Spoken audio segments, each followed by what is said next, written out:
So where are the atheists and certain church leaders and the secular news media outlets who denigrated answers in Genesis for spending money on building the Creation Museum and the Ark Encounter? Back then, there were lots of news items where these people claimed we should have spent money on feeding the poor. And yet, billions of dollars have been spent on the recent presidential election, and not one word from any of these with accusations, oh, that money should have been spent on feeding the poor.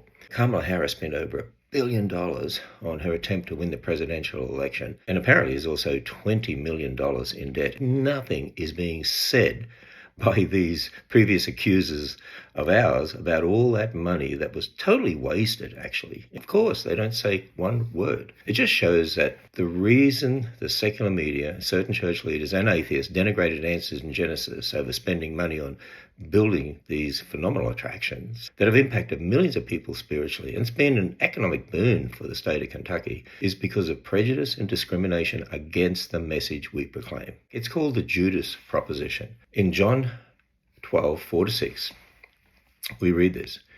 But Judas Iscariot, one of the disciples, he was about to betray him, said, "Why was this ointment not sold for 300 denarii and given to the poor?"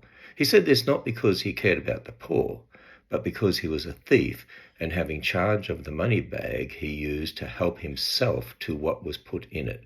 You know, the issue has never been about feeding of the poor. The real issue is that God's word and the message of the gospel is folly to those who are perishing. The evil one will always attack when God's word and the gospel are being proclaimed. Here's the bottom line too. Secularists will never admit any benefits of our phenomenal attractions because they are totally against the message. It's miraculous how God has kept the ministry of AIG, the Creation Museum, the Ark Encounter moving forward in spite of such opposition. God is at work.